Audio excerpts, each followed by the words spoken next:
Olá, sejam todos bem-vindos a mais uma live ao vivo diária. Se vocês estiverem me vendo bem, me ouvindo bem, avisem aí através dos comentários. Vocês me desculpem estar entrando só agora, meio-dia e 50, eu não consegui entrar porque eu estou aqui conduzindo a imersão chamada Eixo, tá? Então eu estou com a minha turma nova, começou hoje e vai até a madrugada de sábado. Então é uma rotina bem intensa aqui, a gente entra, né, com várias intervenções de 2 em 2 horas, mais ou menos. E as intervenções duram ali um pouquinho, né? Entre 30 minutos e 1 hora elas duram, tá bom? Então não consegui entrar meio-dia e 50 e acabou a última intervenção agora às 11 da noite e aí eu abri aqui para falar convosco, tá bom? Vocês estão me ouvindo bem? Eu tô com esse fone aqui, eu acho que ele não tá muito ok não, mas vocês estão me vendo? Estão me ouvindo? Vendo eu sei que vocês estão, mas estão me ouvindo? Estão também, senão vocês já teriam reclamado, né?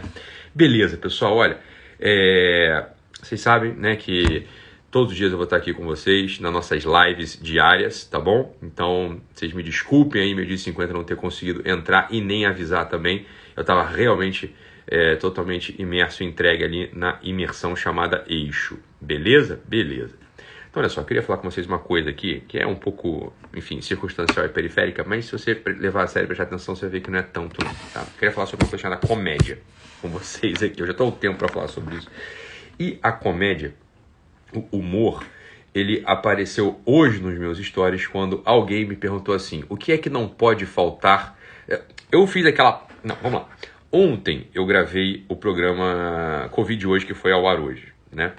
E botei a parte de cima da roupa, né, do terno lá, com o blazer e com a camisa social. E embaixo eu tava com uma calça de moletom, um tênis e uma meia divertida. E a Carol pegou, que é a minha produtora, que é a nossa produtora, fotografou de brincadeira, fotografou de sacanagem. E eu postei.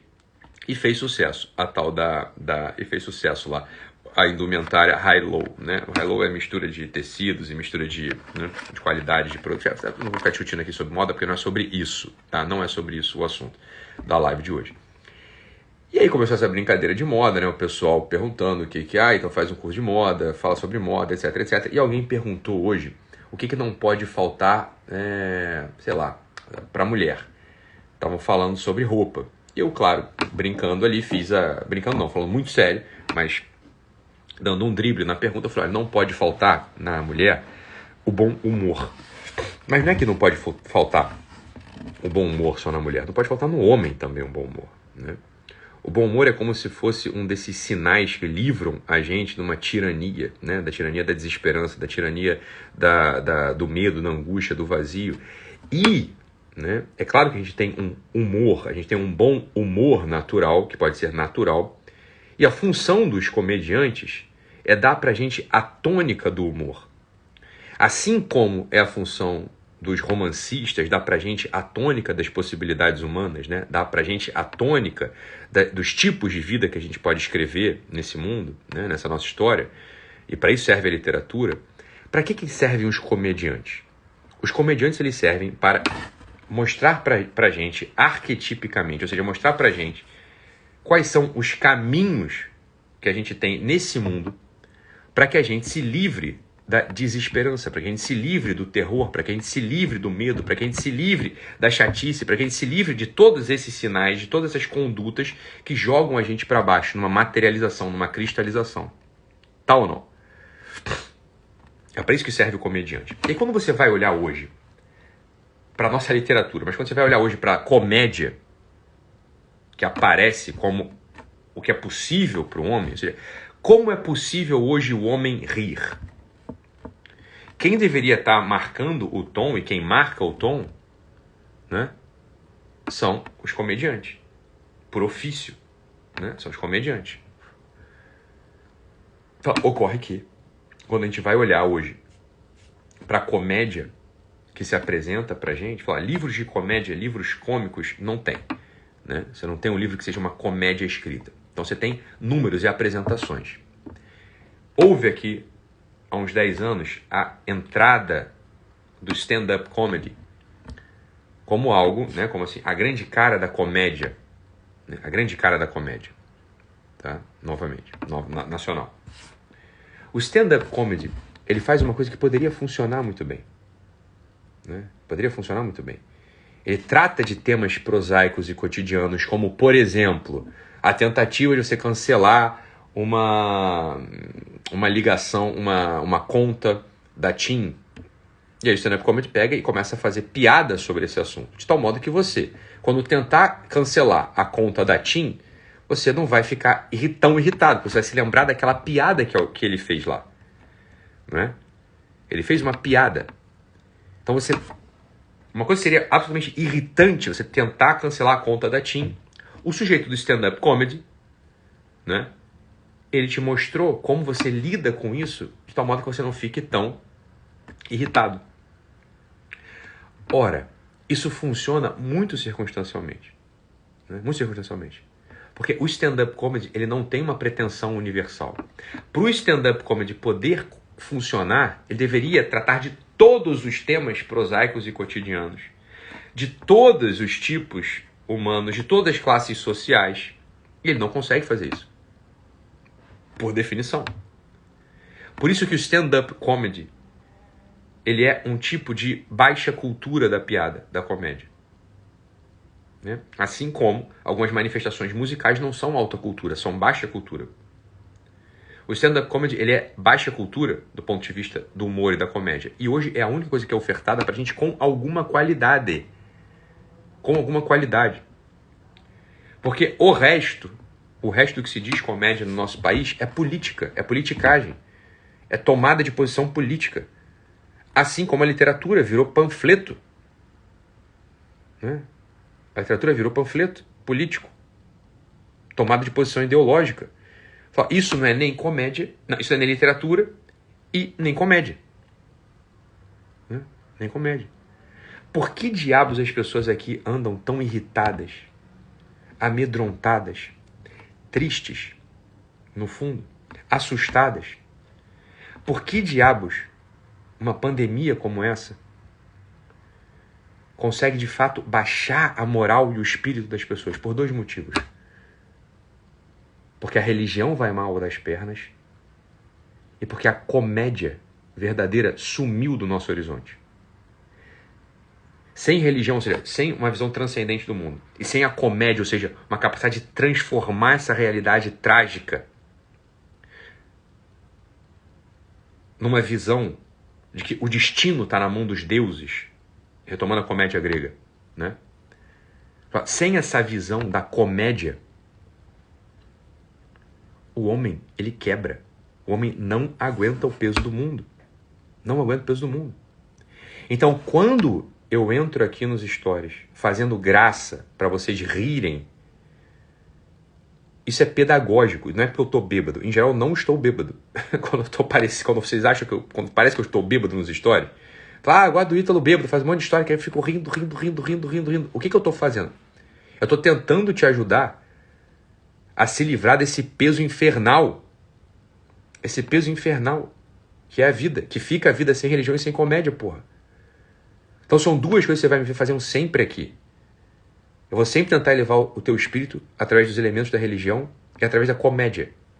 Sempre que for possível eu vou fazer isso. E por isso essas coisas se encaixam tão bem. Eu não consigo acreditar em professor de filosofia, professor de teologia, professor de religião, pessoas que querem elevar o espírito humano, que são carrancudas, são tristes, não acham graça de nada. As pessoas não entenderam nada sobre a estrutura da vida humana. Sem riso, sem humor, sem comédia, é muito difícil ser homem, ser gente, ser pessoa. Não dá. Não dá.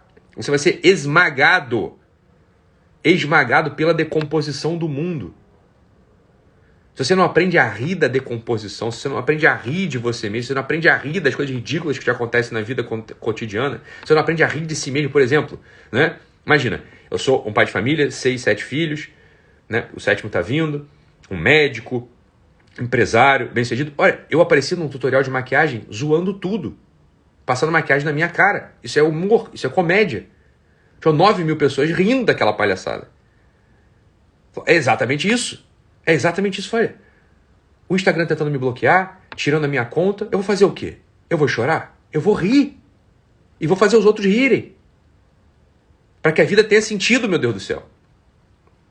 Você tá entendendo que nem sempre rezar somente adianta? Fala, eu vou rezar pro Instagram não me bloquear. Fala, tá bom, eu já rezo. Eu vou fazer mais uma outra coisa. A gente não pode acreditar em religioso triste e carrancudo. Pessoas religiosas, pessoas que pintam os santos, pintam os religiosos como pessoas tristes, carrancudas. São pessoas que não entenderam nada sobre a vida espiritual. Não entenderam nada sobre o próprio Deus. Não entenderam nada, zero. As pessoas estão levando os outros para um lugar muito distante da felicidade. Muito distante da consistência da vida humana. Muito distante. Esses jeitos são sempre monotonais. Estão sempre ou dando bronca, ou falando sobre as coisas etéreas, ou falando sempre de modo muito, muito distante, cínico.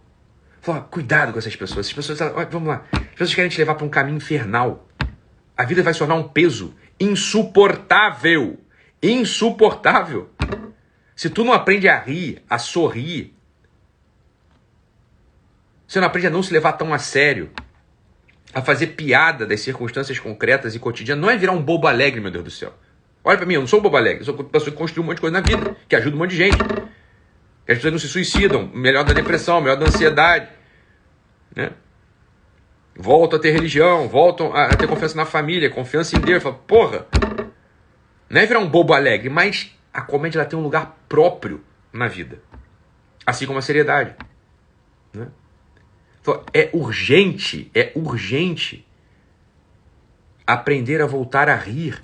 Quando esse pessoal escreveu que a felicidade está cancelada, como é possível alguém rir, alguém achar graça de alguma coisa? Nesse mundo a gente tem bilhões de pessoas morrendo, escreveram. Falaram, pelo amor de Deus, mas é justamente aí que a gente tem que conseguir achar graça das coisas que nos acontecem.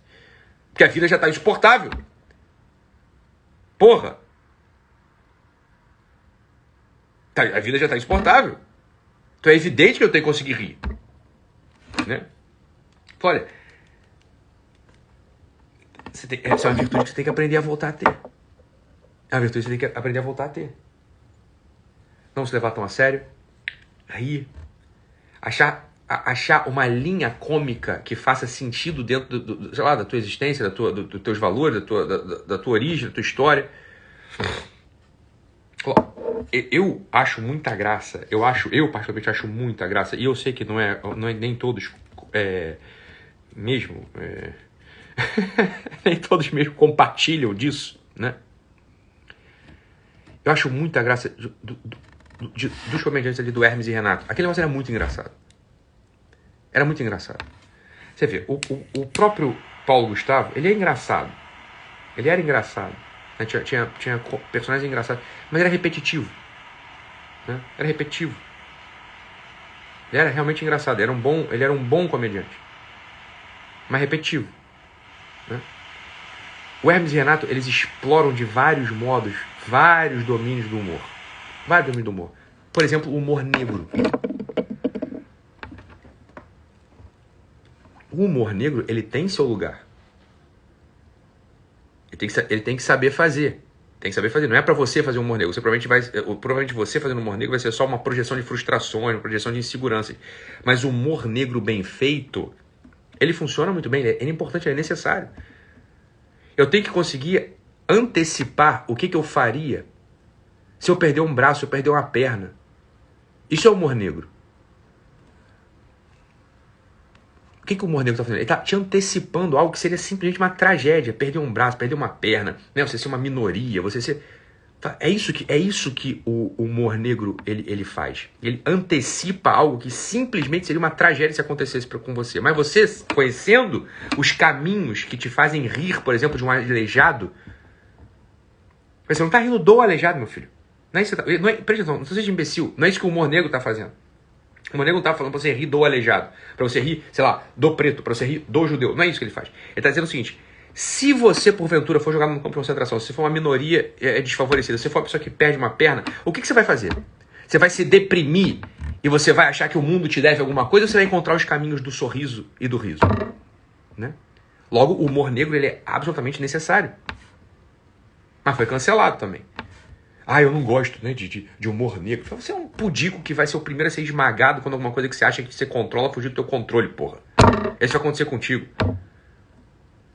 Isso vai acontecer contigo, né? O humor negro, ele não é pra ofender ninguém. E é possível que o humor negro tenha, hoje, no caso, os poucos comediantes hoje que tentam trabalhar com humor negro, eles ofendem. Eles estão ofendendo a pessoa, né, obesa, eles estão ofendendo o preto, estão ofendendo mesmo o judeu, e aí não funciona. Né? Se você pega, por exemplo, o modo como Hermes e Renato trabalham o humor negro, aquilo não ofende ninguém, porque é absolutamente escrachado, é caricatural. Eles não estão retratando um preto, um judeu, um obeso, não. Eles falam assim, ó, isso é uma possibilidade. Você tem que saber rir disso se isso te acontecer. Se algo desse tipo te acontecer. Qual o caminho que você vai encontrar aqui na tua vida se isso acontecer contigo? Tá? Bem, esse é o ponto, tá? Esse é o ponto da história. Um mundo sem humor, um mundo com uma pessoa que não ria, não sorria, não saiba fazer piada, não se alegre, não tenha bom humor, presta atenção, é um inferno conviver contigo, saiba disso. Você é chato demais, você é um inferno, você afasta as pessoas. Né? Você quer uma seriedade que não é própria, não é tua, porra. É necessário aprender a rir. É necessário restabelecer o humor. É necessário restabelecer a comédia, a piada, né? Sem medo, ok? Sem medo. Isso é necessário. Isso é necessário. Eu arriscaria dizer o seguinte, não me levem a mal, não me tomem por uma heresia, mas isso é equivalente a ter religião. Sob vários aspectos, né? numa dimensão muito menor. Mas como base de instalação no mundo. Como recurso de instalação e de superação daquilo que parece feito para se decompor, feito para te oprimir, feito para te abafar, feito para te sufocar. O humor é necessário, porra. O humor é necessário. Né? É claro que é. Beleza? Então, essa é a ideia. Né? Não sejam uns carrancudos chatos pra cacete. Não sejam essas pessoas que vão comprar essa ideia de que tem que cancelar a felicidade e a alegria. Não fiquem se encharcando sempre das mesmas coisas. Stand-up. Aquilo não te dá recurso para rir. Não te dá recurso para rir. Né? Redescubram os comediantes antigos. O próprio Chico Anísio, sim, é gênio. O Chico Anísio deve ter 300 personagens abordando tipos humanos possíveis. Né? Hermes e Renato é uma genialidade ali pro nosso tempo. Tá bom? E tantas outras coisas que a gente poderia falar aqui. Beleza? Mas já deu a hora. Tá tarde pra burro. Vão dormir. Amanhã voltamos.